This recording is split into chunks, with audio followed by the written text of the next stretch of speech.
Assalamualaikum warahmatullahi wabarakatuh. Alhamdulillahi rabbil alamin, wa afdalus salati wa atammut taslim ala sayyidina Muhammad wa ala alihi wa ashabihi ajma'in. Rabbi shrah li sadri wa yassir li amri wahlul 'uqdatam min lisani yafqahu qawli. Allahumma 'allimna ma yanfa'una wanfa'na bima 'allamtana wazidna 'ilman. Allahumma ja'alna minal ladzina yastami'una al-qawla fayattabi'una ahsanah. Amma ba'd. Tuan-tuan yang dirahmati Allah Subhanahu wa taala, alhamdulillah, bersyukur kita kepada Allah Subhanahu wa taala kerana dengan limpah dan kurnia-Nya kita dapat bertemu lagi pada malam ini untuk meneruskan pengajian kita. Dan insya-Allah pada malam ini kita akan lihat berkaitan dengan cara solat hari raya. Cara solat hari raya. Jadi tajuk-tajuk kita ni adalah sekadar tajuk ulang kaji lah, sebab cara-caranya telah kita maklumi lah, sebagaimana yang kita selalu buat pada dua hari raya. Baik, berkata sidang pengarang kitab Fiqh Manhaji ni, salat hari raya 2 rakaat dimulai dengan takbiratul ihram, diikuti dengan doa iftitah, kemudian bertakbir sebanyak 7 kali sambil mengangkat tangan selari dengan bahu sebagaimana takbiratul ihram. Hendaklah diselangi di antara 2 takbir sekadar masa 1 ayat sederhana dan sunat membaca tasbih. Seterusnya membaca a'udzubillahi minasyaitonir rajim, Fatihah dan 1 surah atau beberapa ayat daripada Al-Quran. Selepas takbir ketika bangun pada rakaat yang kedua, hendaklah bertakbir sebanyak 5 kali sebelum memulakan bacaan, dan setiap takbir diselangi dengan bacaan tasbih sebagaimana yang disebutkan tadi. Semua takbir tambahan ini sunat sahaja. Jika terlupa melakukannya setelah memulai bacaan Fatihah, sunatnya terluput, namun solatnya tetap sah. Baik. Jadi apa yang kita baca tadi, iaitu secara umumnya sembahyang hari raya adalah sembahyang yang dilaksanakan sebanyak 2 rakaat, dan hai'ah-hai'ahnya ialah sebagaimana solat yang biasa. Kita mulakan dengan takbiratul ihram, kita mulakan dengan ada bacaan doa iftitah, sudah tentulah Al-Fatihah menjadi rukun, dan juga ada bacaan surah. Cuma yang membezakan antara sembahyang hari raya dengan sembahyang sunat yang lain ialah ada tambahan takbir. Ada tambahan takbir, iaitu kita bertakbir pada rakaat yang pertama 7 kali. 7 kali itu tidak termasuk takbiratul ihram. Tidak termasuk takbiratul ihram. Maknanya kita angkat takbiratul ihram, selepas kita angkat takbiratul ihram, maka kita baca doa iftitah dulu. Bukan takbir dulu baru baca doa iftitah. Takbir ni kita laksanakan sebelum qiraah, qabla al-qiraah, yakni sebelum membaca Fatihah. Jadi selepas kita bertakbiratul ihram, kita membaca doa iftitah, kemudian barulah kita bertakbir sebanyak 7 kali. 7 kali takbir. Dan setiap takbir ini diselangi dengan tasbih. Subhanallah, alhamdulillah, wa la ilaha illallah, wallahu akbar, ataupun kalau tidak bertasbih, maka maknanya kalau kita diam sajalah, maka antara dua takbir itu ialah panjang ayat yang sederhana, sederhana panjang. Maknanya lebih kurang kita baca ayat Quran satu baris, baik. Okey. Kemudian selepas takbir yang ketujuh, tidak ada lagi tasbih. Maknanya 7 kali takbir, 6 kali tasbih lah. 7 kali takbir, 6 kali tasbih.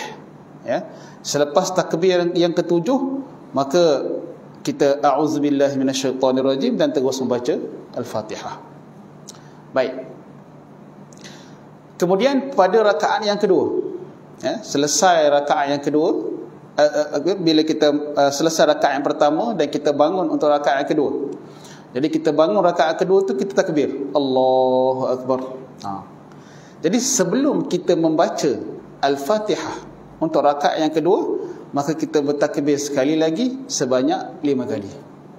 5 kali, dan macam tadilah diselangi antara takbir ni dengan tasbih. Jadi selepas takbir yang kelima, barulah kita terus memulakan bacaan Al-Fatihah dan juga surah. Maka itu adalah perbezaan antara sembahyang raya dengan sembahyang yang lain lah. Okey, baik. Jadi perlu juga kita ketahui bahawasanya takbir tambahan ni, 7 kali rakaat pertama dan 5 kali rakaat kedua ialah sunat. Hukumnya adalah sunat, dan ia adalah sebahagian daripada sunat hai'ah. Sunat hai'ah. Maka sekiranya kita meninggalkan dia, maka kita tidak perlu untuk sujud sahwi. Kalau kita tinggalkan takbir, kita tertinggal, terlupa nak bertakbir, maka kita tidak perlu untuk sujud sahwi. Kemudian sekiranya kita tidak bertakbir, lupa bertakbir, kita terus mula bacaan dengan Al-Fatihah, Allahu Akbar, takbiratul ihram, kemudian baca iftitah, tak teringat pasal takbir, terus sahaja mula baca Fatihah, sampai dekat ayat Maliki Yaumiddin, Allah lupa takbir, maka tak perlu lagi kita ulang balik. Maliki Yaumiddin, kemudian takbir, Allahu Akbar, celaru habislah jemaah. Imam ni takbir apa pula? Maka tidak perlu. Jadi kesunahannya itu luput apabila kita mulakan bacaan Fatihah. Jadi bila kita mula je baca Fatihah, maka sunnahnya telah pun luput, hukum sunatnya luput. Maka tak perlu ulang lagi lah. Tak perlu lagi ulang takbir. Baik. Okey. Kemudian kita kita tengok. Okey, kita baca dulu. Jadi apa yang kita bincang tadi, berkenaan dengan 2 rakaat sembahyang hari raya, bilangannya 2 rakaat dan takbir-takbir itu ialah berdasarkan kepada hadis, hadis Nabi sallallahu alaihi wasallam. Yang pertamanya ialah hadis yang diriwayatkan daripada Sayyidina Umar radhiyallahu anhu. Beliau berkata, salatul fitri raka'atani wa salatul adha raka'atani, thumma qala ala lisani Muhammadin sallallahu alaihi wasallam. Baik. Kata Sayyidina Umar, salat Aidil Fitri 2 rakaat dan salat Aidil Adha 2 rakaat. Seterusnya dia berkata, hal ini berdasarkan sabda Nabi sallallahu alaihi wasallam. Jadi Sayyidina Umar dia nukilkan 2 rakaat sembahyang raya ini daripada Nabi sallallahu alaihi wasallam. Itu berkaitan dengan rakaat. para ulama juga berijma' tentang cara-cara salat hari raya berdasarkan hadis tersebut.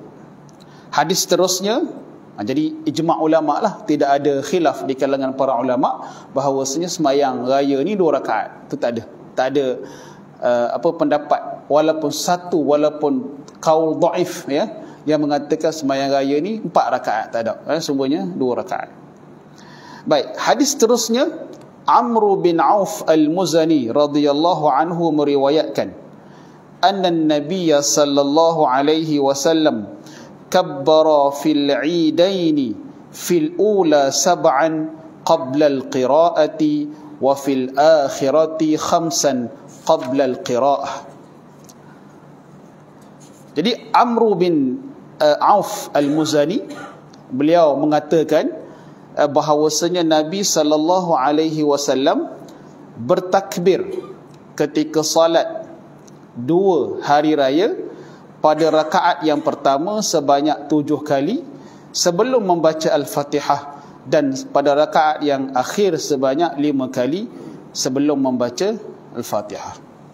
Maka itulah dia dalil-dalil berkaitan cara-cara sembahyang sunat hari raya. Baik. Seterusnya Al-Imam At-Tirmizi mengatakan bahawa inilah keterangan-keterangan yang terbaik daripada Nabi sallallahu alaihi wasallam tentang salat hari raya. Jadi itulah sebagai ulang kaji ya, berkaitan dengan sembahyang sunat hari raya. Baik, kita bincang sikit berkaitan dengan kalau ada di sana orang yang kata masbuk, sembahyang raya masbuk, mari-mari orang dah takbir dah, macam mana? Adakah dia nak imam dah habis 7, dia dapat 3 je, adakah dia nak tambah lagi 4 takbir? Ya, kan masbuk. Baik, maka saya nak nukilkan daripada kitab Al-Mu'tamad.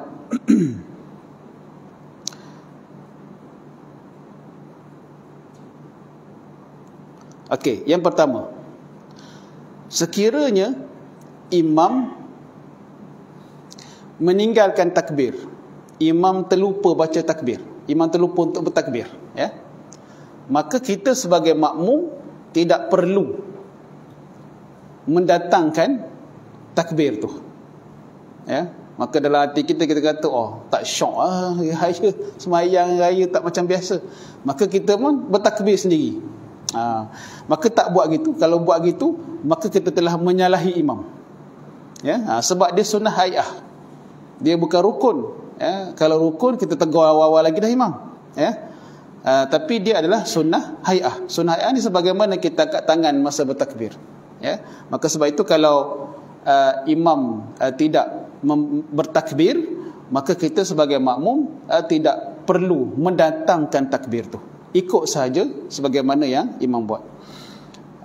Itu kalau terlupa, ya. Tapi kalau dengan sengaja meninggalkan, ya, takbir itu, maka hukum semayang tetap sah. Cuma perbuatan sengaja meninggalkan takbir itu hukumnya makruh.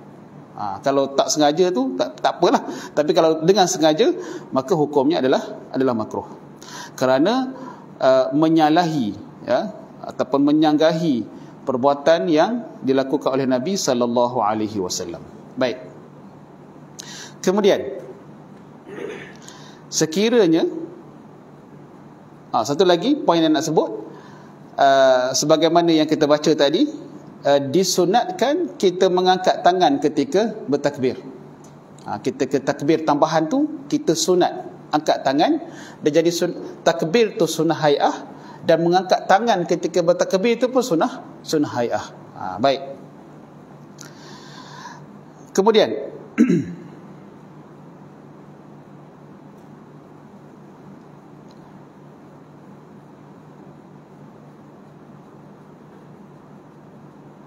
berkaitan dengan makmum tadi, orang yang terlambat.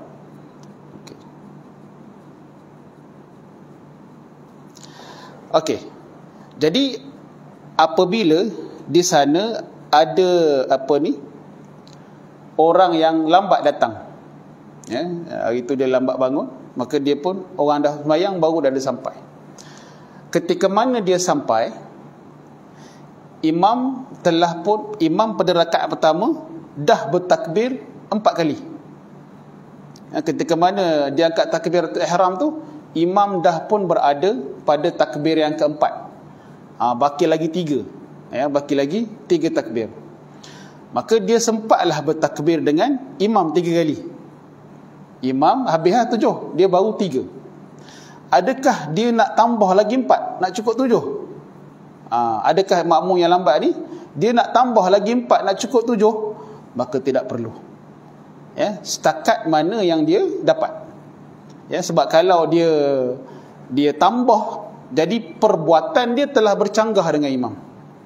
Sedangkan itu adalah sunnah hai'ah. Jadi imam duk baca Fatihah tu, dia duk takbir, Allahu Akbar, Allahu Akbar. Perbuatan dia telah pun bercanggah dengan imam. Ya, maka sebab itu kalau kita kita lambat, imam telah pun bertakbir, ya, maka kita bertakbir sekadar mana yang kita dapat dengan imam dan tidak perlu tambah kalau kurang. Ya, sebab dia sunnah hai'ah saja.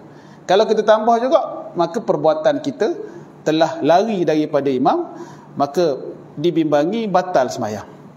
Ya, kadang kita melakukan, imam buat perbuatan lain, kita buat perbuatan lain, maka solat antara imam dan makmum tu tidak selari. Tidak selari. Maka kita buat sekadar yang kita dapat. Dia tak ada nama masbuk tinggal takbir, tak ada. Masbuk ni dia rakaat, bukan tertinggal takbir. Ya, jadi kalau kita lambat, maka kita bertakbir setakat yang ada, setakat yang kita dapat dengan imam, dan tidak perlu menambah ataupun menyempurnakan apa yang kita terkurang dengan imam. Baik. Okey. Itu berkaitan dengan solat hari raya. Kemudian kita berpindah kepada khutbah. Khutbah hari raya. Baik.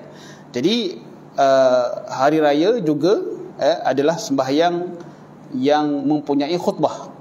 Ya, selain daripada sembahyang Jumaat yang fardu, di sana ada sembahyang istisqa, dan juga di sana ada sembahyang gerhana, kusuf dan juga khusuf. Ya,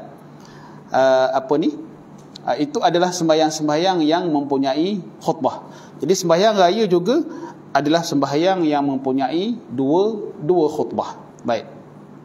Tetapi apabila hukum sembahyang raya itu sunat, maka khutbah dia pun jadi sunat.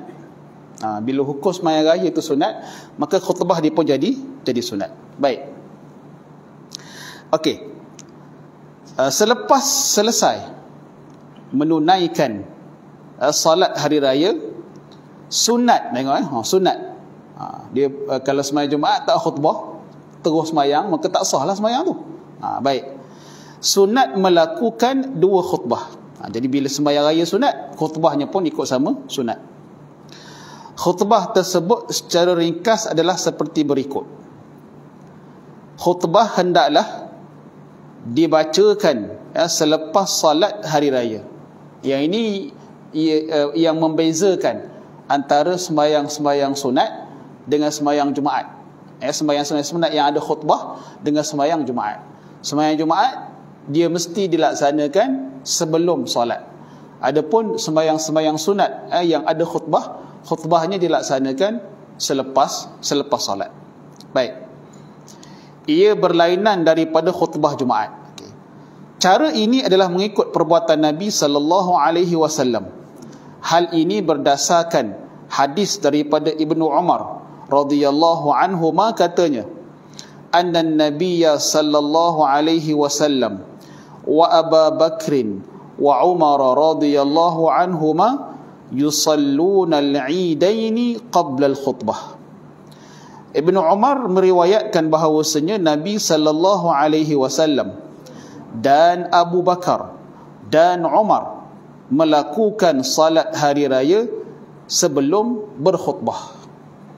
Maka dia menjadi ijma', dilakukan oleh Nabi, dilakukan oleh para sahabat selepas Nabi, dan juga para tabi'in, ulama-ulama salafus salih, dan sampailah kepada hari kita ni, sembahyang khutbah hari raya kita laksanakan selepas salat.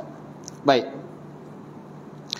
Hadis terusnya daripada Ibnu Abbas radhiyallahu anhuma katanya, kharajtu ma'an nabi sallallahu alaihi wasallam yawma fitrin wa adha fasalla thumma khataba.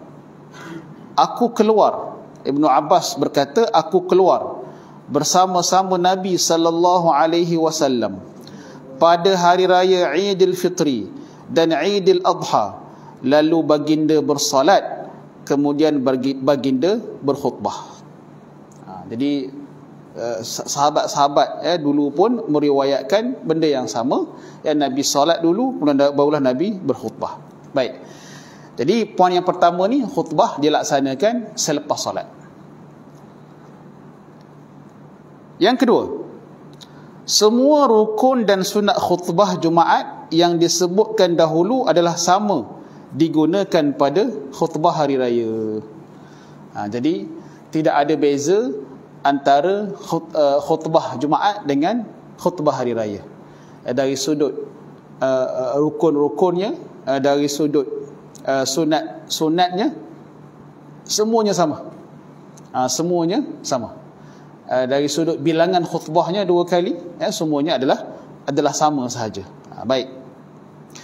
Hal ini berdasarkan hadis Imam Syafi'i meriwayatkan daripada Ubaidillah bin Abdullah bin Utbah ibn Mas'ud radhiyallahu anhu katanya, as-sunnatu an yakhtubal imamu fil 'idaini khutbataini yufsilu bainahuma bijulus.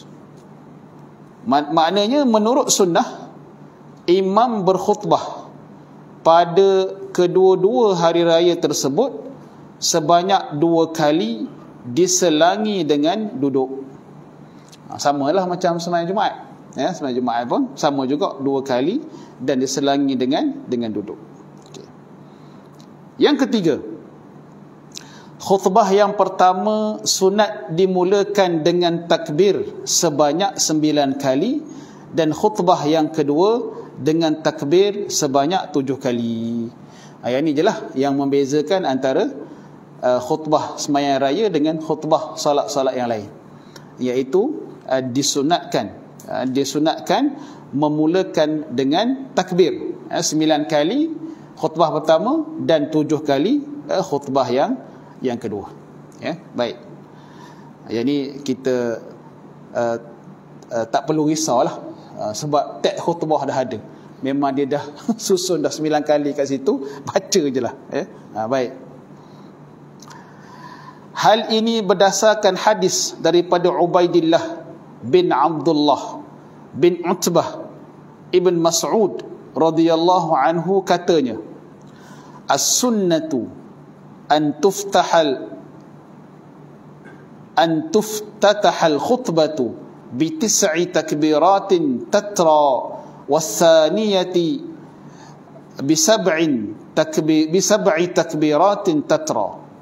Maknanya menurut sunnah, khutbah dimulakan dengan takbir sebanyak 9 kali berturut-turut, dan khutbah yang kedua dimulakan dengan takbir sebanyak 7 kali berturut-turut.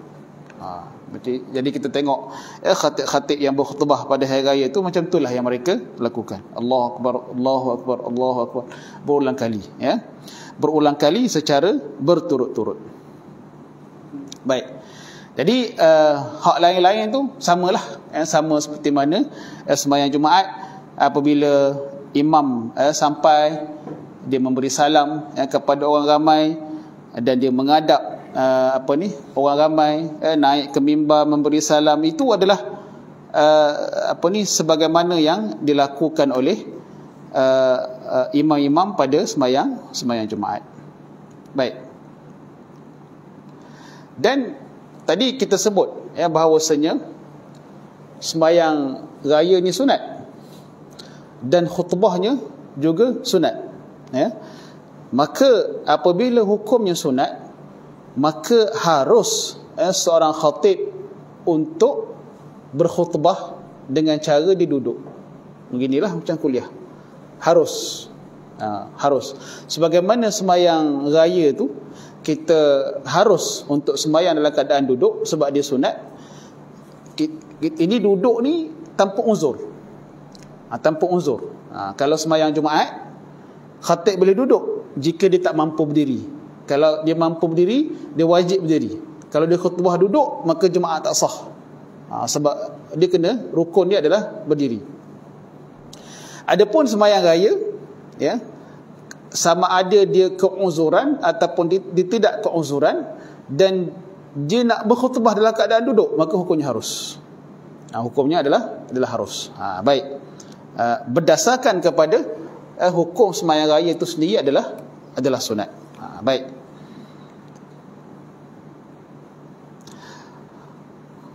Okey, kemudian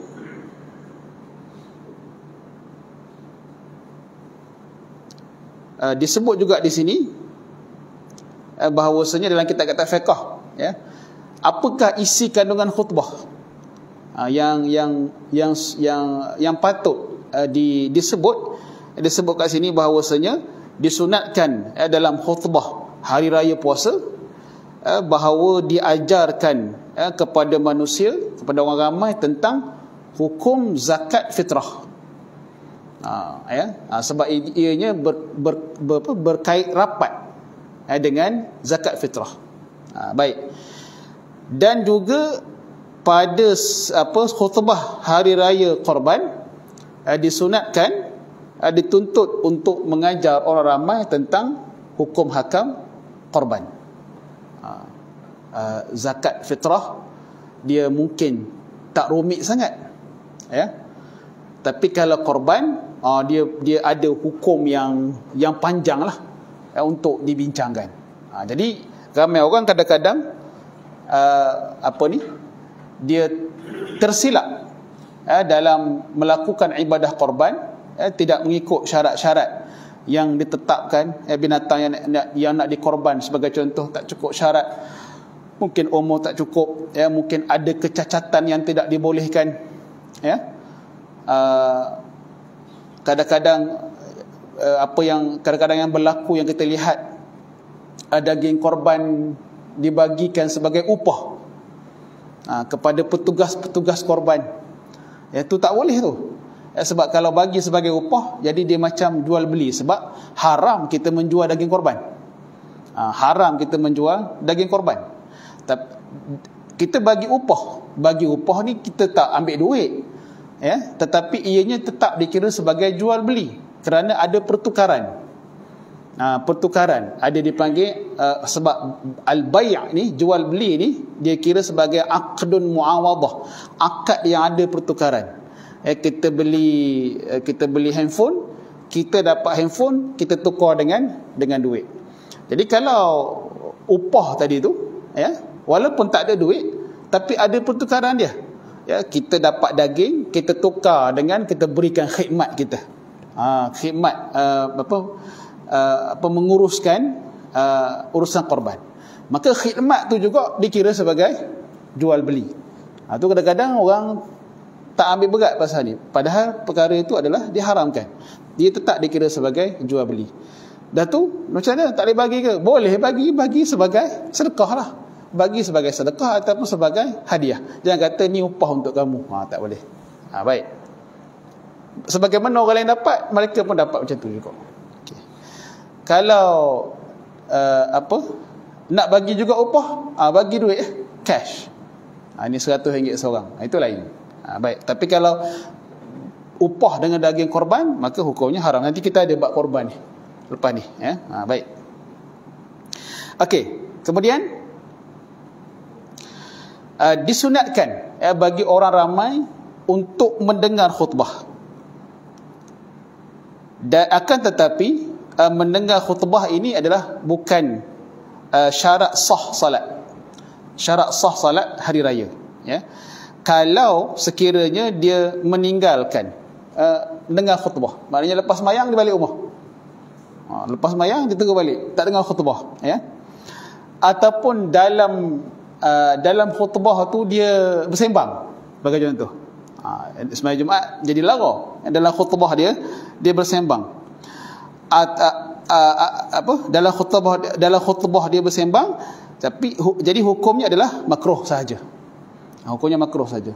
Dia balik ke rumah lepas sembahyang tak dengar khutbah, ataupun dalam khutbah dia buat perkara-perkara yang dilarang ketika mana khutbah Jumaat, maka hukumnya adalah makruh dan dia tidak perlu lagi mengulangi sembahyang raya tu, ya. Baik. Sebab jadi bila hukum dia sunat, maka dia jadi sunat. Meninggalkannya hukumnya adalah makruh. Baik. Okey, satu lagi masalah tentang khutbah. Ini bagi orang yang lewat masuk. Okey. Apabila seseorang, ya, jemaah sampai lambat ke masjid dan imam sedang berkhutbah, maknanya apa? Siap dah sembahyang. Sembahyang selesai dah, dia mari lambat. Baik. Dia tak sembahyang lagi. Jadi dia sampai tu imam sedang berkhutbah. Baik. Sekiranya sembahyang dan khutbah itu dilaksanakan di musalla. Musalla ni yang kita bincang minggu lepas, bukan surau tetapi kawasan lapang. Kawasan lapang. Baik. Jika sembahyang raya itu dan khutbah itu dilaksanakan di kawasan lapang, maka dia hendaklah duduk dan mendengar khutbah. Duduk dan dengar khutbah. Duduk, jangan pergi-pergi sembahyang. Duduk dan dengar khutbah. Dan dia tak perlu sembahyang sunat tahiyatul masjid, sebab itu bukan masjid. Itu adalah kawasan lapang. Maka dia datang dan dia duduk mendengar khutbah. Dia tak perlu sembahyang sunat tahiyatul masjid, sebab itu musalla, dan dia tidak perlu untuk bersembahyang hari raya. Tak payah sembahyang, sebab sembahyang raya ni boleh buat sendiri, boleh buat seorang, tak semestinya jemaah. Jadi bila dia lambat sampai, orang dah berkhutbah, maka kalau dilaksanakan di kawasan lapang, maka dia duduk dan dia mendengar khutbah. Dia tak perlu sembahyang sunat tahiyatul masjid dan dia tak perlu sembahyang sunat hari raya. Kerana khutbah hari raya ni ialah sebahagian daripada sunat, perkara-perkara sunat pada hari raya. Baik. Jadi dirisaukan bahawasanya khutbah ini terlepas. Jadi kalau dia sembahyang, takut-takut dibimbang dia akan terlepas khutbah tu. Maka dia duduk dulu dengar khutbah, tak payah lakukan solat. Jadi dirisaukan khutbah tu terlepas, sedangkan sembahyang tak terlepas lah, sebab masa panjang lagi. Ya, masa panjang lagi, lepas khutbah boleh sembahyang. Jadi sunat dia duduk dulu untuk mendengar khutbah. Baik. Jadi duduk mendengar khutbah adalah lebih aula daripada dia memulakan salat. Selepas imam selesai berkhutbah, barulah dia ada dua pilihan. Sama ada dia nak sembahyang raya di musalla itu, yakni di tempat lapang itu, ataupun dia nak sembahyang raya kat rumah dia. Sebab orang dah siap. Kan, orang dah siap. Baik, jadi dia ada pilihan lah, dia nak sembahyang raya di situ ataupun dia nak sembahyang raya di rumah dia. Itu kalau sembahyang dia laksanakan di musalla ataupun di kawasan lapang. Baik. Adapun jika solat itu dilaksanakan di masjid, sembahyang tu dilaksanakan di masjid ataupun di surau lah. Ni dikira masjid lah ni. Surau kita ni kalau buat sembahyang raya, sini ada jadi ini dikira sebagai masjid lah, bukan tanah lapang, dikira sebagai masjid. Baik, jadi sekiranya sembahyang raya itu dilaksanakan di masjid, maka dia bila sampai, maka dia sembahyang. Dia sembahyang raya. Bila dia sampai, maka dia sembahyang raya, dan termasuklah dalam sembahyang raya itu adalah sembahyang tahiyatul masjid. Jadi tak payah dah sembahyang tahiyatul masjid. Sembahyang raya tu dah termasuk di situ sembahyang tahiyatul masjid. Baik. Dan itulah yang paling afdal. Itulah yang paling afdal. Baik. Dan disunatkan juga, itu pilihan pertama. Kalau dia sampai di masjid ketika itu imam sedang berkhutbah, ya, maka dia sembahyang sunat hari raya. Sembahyang sunat hari raya terus. Tak perlu lagi sembahyang sunat tahiyatul masjid kerana dia dah masuk sekali dalam sembahyang sunat hari raya. Baik, yang kedua, dia disunatkan untuk sembahyang ataupun pilihan yang kedua, dia boleh sembahyang sunat hari raya selepas selesai khutbah. Ini dekat masjid. Ini kalau makna selepas ni, kalau kita dengar orang berkhutbah lewat dia tak sembahyang raya lagi, kita boleh je pergi. Ya, boleh saja pergi. Ya, sebab keluar untuk sembahyang hari raya ni adalah perkara yang dituntut di pagi raya. Kita baca dah hadis sebelum ni kan. Pada zaman Nabi habis, ya, para sahabat keluarkan belaka anak-anak dia, anak dara dia habis. Sampai perempuan-perempuan haid pun habis keluar belaka pergi ke kawasan lapang untuk mendengar khutbah.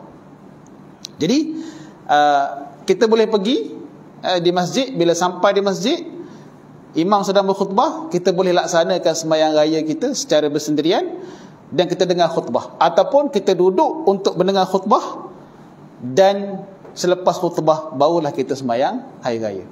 Cuma kalau untuk masjid ni, kita sembahyang di masjid dan tidak balik ke rumah, sembahyang kat rumah. Kita tunaikan sembahyang tu di masjid. Sunat sembahyang hari raya tu di masjid, tidak bawa balik ke rumah. Baik. Kenapa? Kerana masjid adalah afdal biqa'. Ya, kerana masjid adalah apa kita kata kawasan bumi yang paling mulia. Dan sembahyang padanya adalah lebih afdal daripada di rumah. Baik. Sebab dia bukan sembahyang sunat biasa. Kalau sembahyang sunat biasa tu, sunat rawatib apa semua tu, memang kita afdal buat kat rumah. Tapi dia sembahyang raya ni adalah sembahyang yang sunat. Dia dilaksanakan, disunatkan berjemaah, maka dia menjadi syiar. Syiar. Jadi tak ada siapa yang nak riak lah pasal buat sembahyang raya. Pasal sembahyang Jumaat juga, tak ada siapa yang nak riak buat sembahyang Jumaat, sebab orang lain pun buat juga. Baik kan. Jadi kalau sembahyang-sembahyang sunat yang lain tu, tak semua orang buat. Sembahyang sunat rawatib tak semua orang buat. Jadi di situ boleh datang perasaan-perasaan riak. Sebab tu afdal kita sembunyikan dia, kita sembahyang dekat rumah. Baik. Adapun sembahyang raya, dia merupakan syiar, maka bila kita sembahyang dekat masjid, afdal kita laksanakan di masjid. Baik. Okey, itu berkaitan dengan khutbah hari raya. Okey, baik. Kita habiskan sikit lagi tuan-tuan. Kita simpan takbir raya minggu depan. Takbir raya ni panjang jugalah. Ada takbir, kita bahas takbir muqayyad, takbir mursal tu insya-Allah. Baik. Tempat solat hari raya. Ni nak sembahyang kat mana raya ni? Mana lebih baik? Sembahyang dekat masjid ke ataupun sembahyang dekat tanah lapang? Kalau ikut apa yang Nabi buat, Nabi sembahyang dekat tanah lapang. Jadi tuan-tuan ada surau dekat sini, tuan-tuan ada tanah lapang kat sebelah ni. Jadi mana yang lebih afdal? Kat sini atau dekat tanah lapang tu? Baik. Maka solat hari raya boleh didirikan, sama ada di masjid atau di kawasan lapang. Ni dua boleh buat. Sama ada buat kat masjid ataupun buat dekat kawasan lapang. Walau bagaimanapun, yang afdal antara kedua-duanya ialah tempat yang dapat menampung lebih ramai jemaah. Masjid dengan tanah lapang, kedua-duanya boleh buat sembahyang raya. Tapi antara kedua-dua ni mana yang lebih afdal? Yang lebih afdal adalah tempat yang boleh memuatkan ramai lagi jemaah. Yang lebih ramai jemaah. Baik. Jika kedua-dua tempat tersebut sama luas maka bersolat di masjid afdal daripada bersolat di kawasan lapang. Kalau sama luas, maknanya pada hari ini kita ada masjid-masjid yang besar yang boleh memuatkan jemaah yang ramai, ya, maka afdal kita laksanakan sembahyang raya itu di masjid. Afdal kita buat sembahyang raya itu di masjid. Baik, dah Nabi buat kat kawasan lapang tu. Okey, kita baca. Ini kerana masjid lebih mulia daripada tempat yang lain, dan para jemaah yang bersolat di masjid akan mendapat pahala beribadah di samping pahala berada di dalamnya. Itu kelebihan dia lah, ya, sebab di tanah lapang tak ada tahiyatul masjid. Di tanah lapang tak ada niat iktikaf. Niat iktikaf. Jadi sama juga tuan-tuan, niat iktikaf ni dia jadi isu juga. Sama macam tahiyatul masjid. Disuruh tuan-tuan ni, boleh tak iktikaf tak? Boleh tak beriktikaf pada 10 malam terakhir Ramadan tu, kan? Baik. Jadi itu semua kita dah bahas berkaitan dengan musalla tu lah. Yang dimasukkan dengan musalla tu bukanlah surau macam ni. Ia adalah tanah lapang. Jadi tanah lapang tak adalah niat iktikaf. Ini nama surau tapi dia sebenarnya hukum masjid. Jadi kita boleh niat iktikaf di sini, kita boleh sembahyang sunat tahiyatul masjid dekat sini. Jadi bila sama kapasiti, ya, antara tanah lapang dengan masjid, maka masjid lebih afdal. Masjid lebih afdal, ya. Kerana di masjid ada kelebihan-kelebihan inilah yang kita sebut tadi. Bukan tanah lapang yang afdal. Baik. Jadi mungkin orang bertanya, dah Nabi buat dekat tanah lapang. Nabi buat dekat tanah lapang, kenapa Nabi tak buat ke masjid? Baik. Maka dijawab, namun peristiwa Nabi SAW telah bersalat hari raya di kawasan lapang semata-mata disebabkan keadaan masjidnya ketika itu sempit dan tidak dapat menampung para jemaah. Sedangkan sebagaimana yang diketahui, salat hari raya ini disyariatkan kepada semua mukallaf, lelaki dan perempuan, melakukannya secara berjemaah. Ya. Jadi Nabi SAW buat semayang raya dekat kawasan lapang. Illah dia, illah ni maknanya sebab, alasan, kerana masjid Nabi ketika itu, ya, tidak mampu untuk menampung jemaah yang hadir. Ya, tidak mampu untuk menampung jemaah yang hadir. Kenapa? Kerana kita dah baca hadis pada awal dulu, ya, bahawasanya pada hari raya ni habis belaka keluar. Habis belaka keluar. Ya, anak-anak dara yang tak keluar habis keluar, dibawa keluar, ya, sampai wanita yang haid pun, ya, wanita yang haid pun disuruh keluar untuk bertakbir dan juga mendengar khutbah hari raya. Jadi bila macam tu ramailah. Jadi Masjid Nabawi ketika itu bukanlah seperti mana sekarang ni. Ya, kecil je. Ya, kecil saja, tak mampu untuk menampung jemaah yang ramai. Maka sebab itu, atas alasan itu Nabi laksanakannya di tanah lapang. Adapun pada zaman kita ni, ya, masjid dah luas, ya, nak buat masjid pun puluh-puluh juta, dia punya peruntukan apa semua luas, boleh menampung ramai jemaah dekat situ, sama ada lelaki, ya, perempuan ataupun kanak-kanak. Maka tak ada keperluan lagi untuk kita buat di tanah lapang. Jadi kalau surau tuan-tuan ni memadai, ya, dengan untuk menampung para jemaah, ya, orang taman ini, maka padan kita buat, lebih afdal kita buat di surau ni daripada tanah lapang.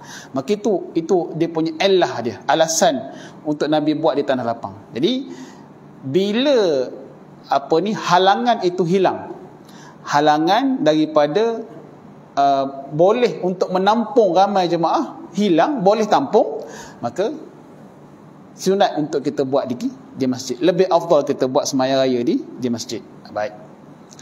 Justru apabila ada masjid yang besar dan dapat menampung semua jemaah dengan selesa dan tenang, maka kelebihan bersolat di kawasan lapang tidak bererti lagi.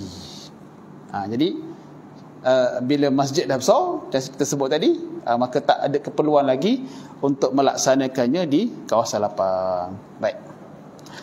Jadi tuan-tuan habis berkaitan dengan solat hari raya dan juga khutbah hari raya. InsyaAllah akan datang kita akan tengok berkaitan dengan takbir hari raya, insyaAllah. Baik. Jika tuan-tuan ada apa-apa persoalan. Ada soal-soal. Maka kita buat sini kan. Buat soal kat sini. Dalam luar kita buka.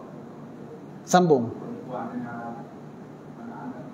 Tak apa, boleh je. Maknanya buka kanopi apa semualah. Ya, tak ada masalah. Itu tetap dikira sebagai masjid lah. Sebab dia softnya bersambung. Softnya bersambung. Kalau ramai sangat sampai ke rumah, yang dalam rumah je lah. Boleh dengan syarat sah bersambung lah. Sambung sampai ke dalam rumah. Jadi bila daripada dalam ni melimpah keluar, maka yang luar tu dikira tabi' ataupun ikut kepada masjid. Ia dikira dilaksanakan di masjid. Kalau makmum yang datang pastu hingga imam sudah nak minit juga atau salam. Ya.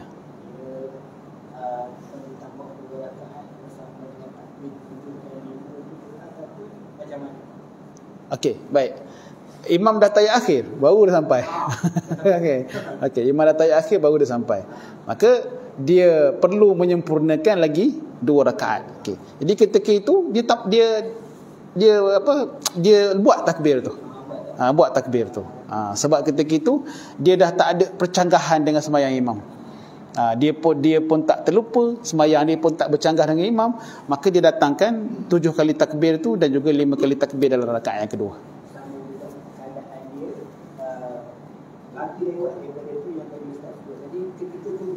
Habis dah dia sembahyang seorang.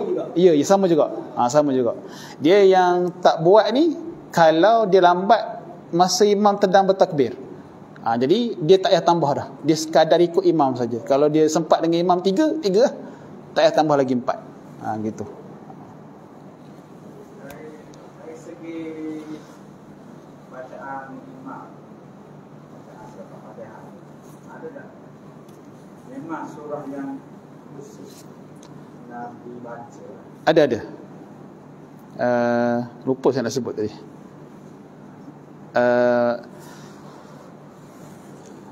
Yang pertama, rakaat pertama tak silap saya tadi sebut surah Qaf, ya. Saya bacakan hadis dia.